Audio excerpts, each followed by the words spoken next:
un formateur qui dit toujours l'agilité c'est pas du contorsionnisme. Et c'est vrai que ça souffre un peu de cette image-là de quand on pense agile, on va penser souple. Cactus, le podcast qui pique les RH. L'agilité, bullshit ou vraie méthode de travail? Bonjour à tous, avec nous pour ce nouvel épisode de Cactus, Elias Girard, cofondateur de la coopérative Peachtree, dont la mission est de maximiser l'efficacité, la créativité et la performance collective des équipes grâce à des formations sur l'agilité, le design thinking, l'intelligence collective et le travail à distance. Alors bonjour Elias. Bonjour Sandra. Alors l'agilité, on en parle de plus en plus, sans doute pas de la bonne façon. Finalement, c'est quoi? Alors, donc, théoriquement, l'agilité, c'est une approche de gestion de projet dont le but est d'être réactif vis-à-vis des besoins des utilisateurs finaux ou des bénéficiaires. Donc, on peut avoir l'impression en disant ça de dire quelque chose de très bateau. Tout le monde pense être réactif vis-à-vis des besoins de ses clients ou de ses utilisateurs. Mais en fait, dans la plupart des projets, la définition du besoin, c'est quelque chose qu'on va figer en amont, et la définition du besoin et la manière dont on va y répondre. Et souvent, ça prend la forme d'un cahier des charges qui est contractuel, etc. Donc il y a un engagement fort là-dessus. Et l'enjeu de la réalisation du projet, ça devient d'optimiser la façon dont on remplit cette part du contrat. Donc c'est un engagement qu'on a pris. Dans une approche agile, on va inverser ça, où on va fixer en amont le temps, le délai et les ressources qu'on alloue au projet. Et là, l'enjeu du projet, ça devient alors d'optimiser la compréhension du besoin et la façon dont il répond. Et donc, c'est pour ça que nous, en formation, on va parler de changement de paradigme, puisque c'est vraiment on change de point de vue sur comment on fait des projets. Et donc le terme agile, il faut le prendre sur cette notion de réactivité et pas, comme on pense souvent, sur une notion de souplesse qui pourrait laisser penser qu'on peut s'arranger, on fait pas un peu comme on veut. Donc il n'y a pas d'organisation derrière tout ça. Exactement. Okay. Et même, c'est même souvent, c'est presque tout le contraire, puisque pour avoir une organisation qui est agile au sens propre du terme, donc qui permet de la réactivité vis-à-vis du besoin du client, ça demande une organisation du travail, une organisation collective qui est rigoureuse et qui n'est pas du tout l'image qu'on peut s'en faire, où on est à la cool et ça passe, quoi. Ouais, non, c'est sûr. Initialement, c'est vrai que c'est quelque chose issu de l'IT. On en parle de plus en plus chez nous en RH. Est-ce que ça a du sens et est-ce que finalement c'est compatible? Alors, théoriquement c'est compatible, puisque faire des projets en étant réactif vis-à-vis du besoin des bénéficiaires, c'est absolument compatible avec une approche RH. Après, dans l'IT, ça fait quand même plus de 30 ans que ça existe, on a du recul, il y a des méthodologies et des approches qui commencent à faire consensus sur la manière dont on gère les projets, sur quel type de projet on gère avec. Dans d'autres domaines, et notamment ceux qui reposent plutôt sur les sciences humaines, comme les RH, y a un état de l'art qui reste largement à inventer. D'accord. Mais l'approche, elle est tout à fait valable. Tout à fait valable. Ouais. Ok. Pourquoi parler d'agilité en entreprise? Et là aussi, ça rejoint un peu la question un peu IT. Est-ce que l'environnement start-up, c'est le seul à être vraiment adapté à l'agilité? Alors, c'est pas le seul, ça marche avec tout, et notamment dans une période comme celle-ci, ça a encore plus de sens de se dire je fige les seuls paramètres que je maîtrise, à savoir le temps que j'alloue à mes projets et les ressources que j'y alloue. En revanche, c'est vrai que les startups ont un avantage naturel en agilité, si je puis dire ainsi. Donc qui a pas forcément un avantage compétitif dans l'absolu, mais qui fait que de facto, leur délai de réalisation et leurs ressources, elles sont limitées et elles sont fixes. Et elles sont fixées en général par la pénurie.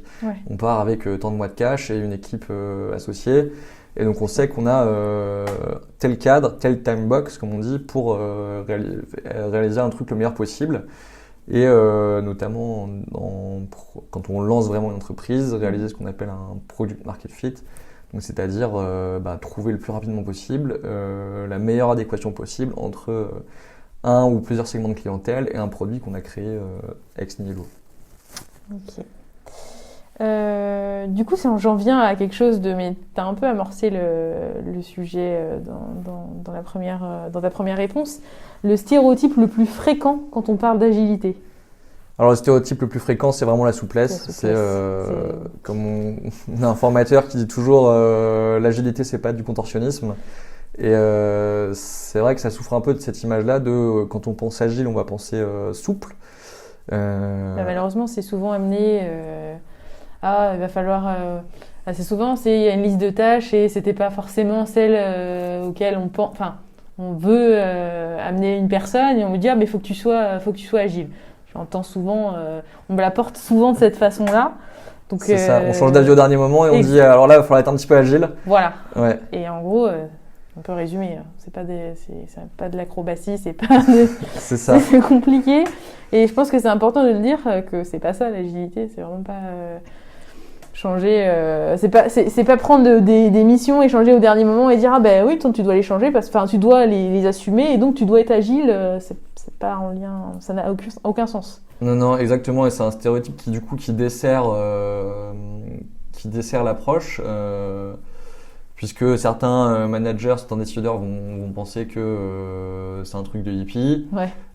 D'autres vont l'utiliser de manière abusive pour tordre leurs équipes dans tous les sens, alors que l'agilité, donc qui vise à être réactif vis-à-vis des besoins du client, ça se matérialise par quelques règles de gestion collective sur lesquelles on ne tergiverse pas. Notamment, il y a pendant ce qu'on appelle un sprint qui est 2-3 semaines, le client ne peut pas changer d'avis. Et c'est à la suite de ces 2 ou 3 semaines qu'on va avoir un temps d'échange avec lui, mais qui est régulier, et c'est entre guillemets le seul moment où on va pouvoir modifier des priorités. Donc voilà, c'est quelques règles qui doivent être appliquées rigoureusement et qui permettent de créer un espace de liberté dans la définition du besoin et de la manière dont il répond. Mais l'espace de liberté, il est bien là. Il n'est pas dans on change la manière de travailler tous les 4 matins parce que on est agile. Mais c'est fou que quand même une méthode, quelque chose qui existe depuis 30 ans, donc il doit être quand même assez institutionnalisé, il y a quand même des règles, et qu'il y ait toujours ce stéréotype-là qui lui colle à la peau, parce que du coup, moi je comprends pas. Quand tu nous l'expliques, c'est vraiment quelque chose, il y a vraiment un processus, c'est quelque chose d'assez encadré, qui demande de la rigueur. Et comment on est venu à parler de souplesse, d'équivalence à une souplesse en fait? Je pense qu'il y a plusieurs facteurs. Il y en a un premier qui est la terminologie, que le terme agile en français, ça ne devrait pas s'appeler comme ça. Je pense que c'est une mauvaise traduction de agile. Alors je parle pas assez bien anglais pour savoir comment ça résonne chez un anglophone. Mais c'est vrai que quand on dit agile en français, on voit tout de suite un peu de la souplesse, un gymnaste qui se tord dans tous les sens, etc. Et puis, je pense qu'il y a aussi un peu les images de quand on parle d'agilité, on voit vite des gens dans une salle avec des post-it de couleurs, en train de faire du brainstorming, etc. Et là aussi, l'intelligence collective, c'est vite associé à on perd notre temps, on fait des trucs un peu flous, alors que là encore, il y a des méthodologies qui sont construites, rigoureuses, qui permettent d'être efficaces. Mais qui sont pas apprises à l'école. Non, mais après, d'où l'importance aussi de formation. Exactement. On vient là, du travail. Exactement. Mais du coup, l'agilité, on parle beaucoup d'avantages, déjà, mais ce serait bien de dire lesquels, mais surtout les inconvénients, parce qu'il y en a. Alors bien sûr, il y en a. Je vais faire un peu une pirouette, mais pour moi, le principal avantage, c'est aussi le principal inconvénient. C'est que c'est une méthode qui est dite empirique, donc où on se base sur une observation des faits et comment l'utilisateur réagit par rapport à ce qu'on lui propose. Donc c'est une très bonne chose quand on arrive sur un domaine qu'on ne connaît pas, dans le domaine de l'innovation, on doit se construire une science par rapport à quelque chose qui n'a jamais été observé. Donc, comment un public réagit à un nouveau produit, typiquement. Si vous êtes dans le cadre d'un projet où un décideur sait de toute façon, ou un financeur sait de toute façon ce sur quoi il veut arriver, typiquement on lance un projet d'Inno où le big boss a dit moi je veux une appli pour faire tel truc, en fait, l'équipe projet découvre au milieu qu'une appli, ça sert à rien, que ça va coûter trop cher. Là, ça va poser problème, quoi. Et donc, c'est un peu cette notion d'empirique qui oblige à regarder la réalité en face et à se baser sur des faits, qui peut rentrer en contradiction avec un certain nombre d'enjeux politiques qu'on peut observer dans des projets, et qui ont lieu d'être, qui ont qui ne sont pas à dénigrer, qui sont tout à fait justifiés, mais qui peuvent s'opposer à une approche comme l'agilité. D'accord. Du coup, la méthode la plus agile en vogue, parce que je suppose qu'il y en a plusieurs, et je ne veux pas te faire citer toutes les méthodes, mais soit la plus récente ou la plus appliquée en ce moment. Alors, nous, celle sur laquelle on se base pour la construction de notre cadre méthodo, elle s'appelle Scrum, qui veut dire mêlée en anglais, qui vient de l'IT, et qui est un petit peu l'état de l'art quand même actuellement au niveau des équipes de développement IT. Donc elle encadre les choses au niveau de la gestion d'une équipe projet, éventuellement de plusieurs équipes projet, mais pour un même produit. Et il y a sa grande sœur qui s'appelle SAFe, qui est une méthodologie d'agilité dite à l'échelle. Donc là, c'est comme on organise carrément une entreprise par rapport à des approches agiles. C'est un peu ce qui fait l'état de l'art aujourd'hui, et notamment dans le cadre de la transformation des grandes organisations. C'est un peu là-dessus qu'elles vont aller pour avoir un peu une méthode rigoureuse et être certaine de ne pas partir dans tous les sens. Ok. J'ai pu lire et puis on le constate, et puis c'est souvent associé encore avec le cliché de l'IT, les startups. L'open space, meilleur ami des méthodes agiles, mais là dans un contexte où effectivement on est un peu en train de fuir les open space, c'est pas le cas pour nous, mais c'est le cas pour pas mal de gens. Le télétravail s'impose. Est-ce que ça pose problème? Alors ça pose problème parce que ça complexifie effectivement la chose.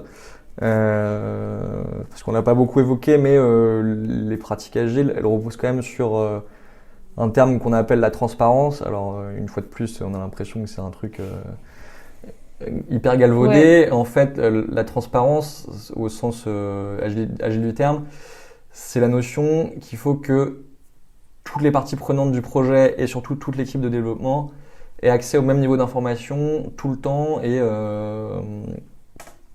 et voilà, même information, tout le monde au même niveau d'information à tout moment. D'accord. Qu'importe la hiérarchie. Exactement, exactement. Et donc il faut dire que normalement, en théorie, il n'y a pas besoin de faire de reporting, puisqu'il suffirait au big boss de rentrer dans une salle, regarder les indicateurs pour se faire une idée de l'avancée du projet. Sauf que ça, forcément, dans un contexte à distance, c'est beaucoup plus complexe, parce qu'il faut des outils qui soient bien utilisés par tout le monde, mis à jour de la bonne manière, etc. Donc ça, c'est le premier point. Et le deuxième point, c'est que ça repose aussi beaucoup sur la co-construction. Donc à la fois utiliser des compétences transverses et de l'intelligence collective au sein de l'équipe, et également solliciter les parties prenantes extérieures, comme les clients, les utilisateurs. Et ça, c'est des choses qui sont aussi beaucoup plus compliquées à animer dans un contexte à distance. Ok. Du coup, quels sont les outils nécessaires à la bonne mise en place de ces méthodes agiles? Mais du coup, pas forcément en cas de télétravail, parce que ça serait compliqué au cas par cas, je suppose. Mais de manière générale, quels seraient les bons outils pour pouvoir bien appliquer ces méthodes? Alors, les bons outils, c'est vraiment de se donner un cadre rigoureux et d'utiliser, nous on utilise énormément en formation le management visuel, parce que ça permet de créer un consensus collectif sur de quoi on est en train de parler. Et c'est toute la notion de transparence. Juste le management visuel, pour les gens, comment tu peux illustrer, parce que, typiquement on va pouvoir utiliser des post-it et avec une représentation, une matrice qui décrit un projet avec tels et tels aspects du projet, vers quoi on veut aller, même qu'est-ce qui est en cours, qu'est-ce qui est typiquement le tableau de suivi, c'est qu'est-ce qu'il y a à faire, qu'est-ce qui est en cours, qu'est-ce qui est en attente, qu'est-ce qui est terminé. Et sauf que au lieu que ce soit le chef qui consigne ça dans Excel, là on va le mettre sur un support visible par tout le monde et quand on va échanger, on va se baser sur ce support. Okay. Parce que tout le monde voit la même chose et tout le monde est sûr de discuter de la même chose et quand quelqu'un fait quelque chose, il le montre à tout le monde. Ouais. C'est ça, et puis après c'est toutes les méthodes d'intelligence collective et ça demande des compétences d'animation et puis des compétences comportementales, d'écoute, de bienveillance, mais qui sont inhérentes à l'approche, puisque quelque part le contrôle qu'on perd en agilité, on le gagne en efficacité par une efficacité collective. Ouais. Mais si on n'est pas capable de mettre en œuvre cette efficacité collective, c'est juste une équipe sans chef qui n'avance pas, quoi. C'est ça. Mais donc en vrai, l'agilité c'est pas quelque chose d'inné. C'est quand même quelque chose qui est à travailler. Absolument. C'est quand on l'énonce sur le principe, tout le monde dit oui, c'est évident. C'est ça. Non mais c'est vrai. Mais dans la mise en œuvre, ça demande de la méthodologie, de la rigueur, et puis un certain nombre de connaissances pour être capable de comprendre dans quelle situation on se situe et comment réagir dans l'évolution d'un projet par rapport à ce cadre-là qui n'est vraiment pas inné. Naturellement, quand on dit qu'on fait quelque chose, on a envie de s'y tenir. Oui, voilà. Alors qu'en fait, c'est débile parce que... c'est débile, tu me passeras l'expression. Mais il y a toutes les raisons du monde qu'on ait eu tort la première fois qu'on a imaginé une solution à un problème. Sauf si on est la science infuse, quoi. C'est ça. Mais ça n'existe pas. Et donc là, c'est en agilité, on prend ça en compte et on adapte la gestion du projet en sachant que on va se tromper. Et le but, c'est de se tromper le moins vite possible et arriver le plus rapidement possible à quelque chose de vrai.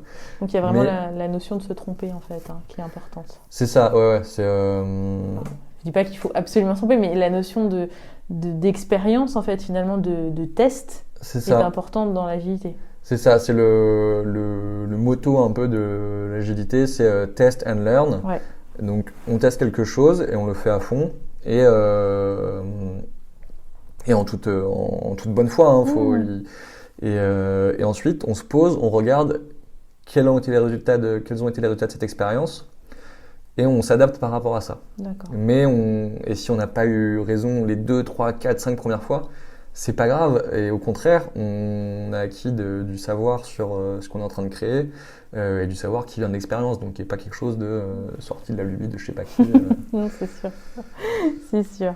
Donc du coup, si on fait un récap de tout, s'il y avait une chose à retenir en matière d'agilité, ce serait ce serait test and learn, même vous par rapport à l'agilité, essayez, vous verrez, et si ça vous correspond, qu'est-ce qui vous correspond, comment faire ça, et puis formez-vous auprès de nous, auprès d'autres acteurs, mais oui, c'est pas... N'hésitez pas à se former, faut pas s'hésiter. C'est pas quelque chose d'inné, bien au contraire, ça demande des compétences, à la fois des savoirs, des savoir-faire, des savoir-être. Et même nous, une jeune entreprise qui sommes baignés là-dedans et qui avons les connaissances méthodologiques, c'est difficile. Ouais. C'est difficile.